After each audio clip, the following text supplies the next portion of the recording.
LEGODI is standing by. Good morning once again, KATLEGO. What update do you have for us? A very good morning to you, Eldrin. Once more, we are still on corner Elof and Bree Street here in the Johannesburg CBD.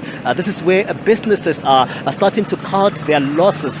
When you look at what happened here, most of them were expecting to have opened their doors already to patrons and consumers that were expected to have been flooding this stretch of the road. It's a business road where we see taxis just ferrying people. We're seeing also commuters just moving to support the street vendors that get and come through here very early in the morning to just supply and really ensure that people get the best out of their services. But that has not been the case here today. Most people just in shock looking at the residents that are here. Some of them are still in their apartments, just shocked as they look on where authorities just comb the area here trying to ascertain what really happened. I'm going to show you what is happening behind me right now with Stelo. These are some of the commuters, these are some of the consumers, and these are just residents that are staying here, and business people that are just standing by as authorities try by all means to just block them and move them further from this disaster area. As we speak right now, we have officials from LEGODI Gas that are conducting some sort of repair work to one of their pipes here. In a statement that they released, Eldrin saying that that pipe might have been damaged by that collapse that happened yesterday, and still maintaining that they are not to blame for what happened here. Authorities also on standby. We've seen the wardens coming through from the Gauteng province, Amapanyapanya, also just here trying by all means to ensure that they help the police, they help members of the JMPD, and they move people further from the scene here. As we speak right now, Eldrin, there's still that gas that is lingering in the air right now, and you can imagine that earlier on we had the Premier talking about just worry around some sort of secondary disaster that may happen here as they try by all means to ascertain what really was behind this explosion in the Johannesburg CBD. Business people really not taking kind to what is happening here because they are losing out, Eldrin, to the economy. They are losing out in terms of just the customers that some of them were expectant to really come through to buy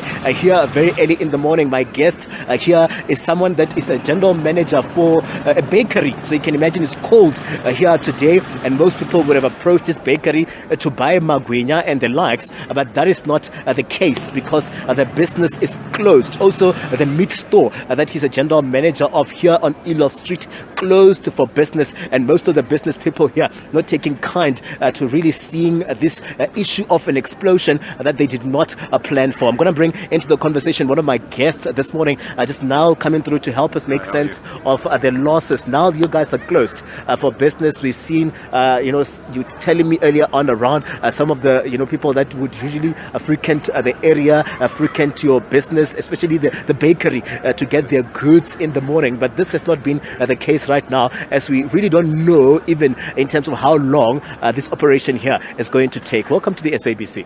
Oh, thank you very much. I actually kind of agree with you on that last point that you made with regards to the customers that we so desperately need at the moment.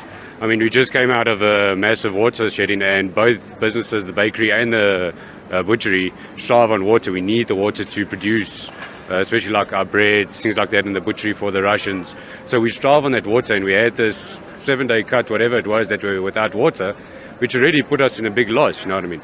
So this disaster that happened, putting us even further back. We've been forced to close our stores, put off our generators, which I do kind of understand because you do still smell the gas in the air. But I mean, we're also trying to make our money back that we've already lost. I mean, at the moment, the butchery alone is sitting over R1 million worth of perishable goods that, if not frozen, might as well throw away tomorrow. Same as the bakery. We've got a whole bunch of products that we've already started making before this happened, which needs to go into oven or else that we're throwing away, or which we actually did already today. I mean, we've got ice creams in freezers. We've got so much stock that we're eventually going to have to throw away if this disaster isn't sorted out as soon as possible. I mean, at the moment we're having a major loss.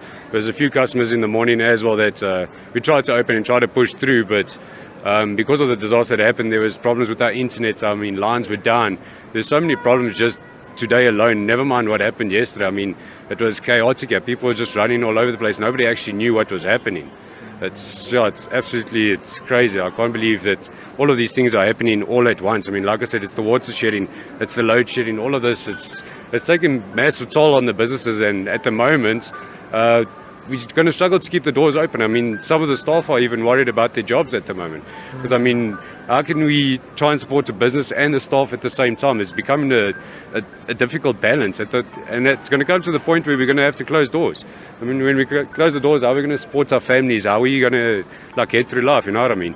Yeah. It's going to make it very difficult. And also looking at the fact that we're coming from COVID-19, that also presented its shock to the economy here at home.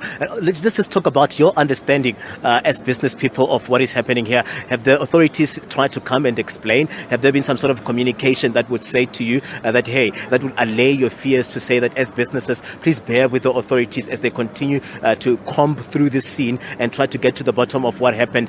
Bear with us. This is what happened, and we are really trying to mitigate here. Have there been that kind of communication from the authorities? Okay, so I wouldn't say we had any proper communication from proper authority. I would say we've had quite a few helpful Metro Police and a few other police services that have been trying to assist us with their knowledge. But to be honest, I don't think they've been informed properly as well as to how long this is going to take, what's going to happen, what's the cause.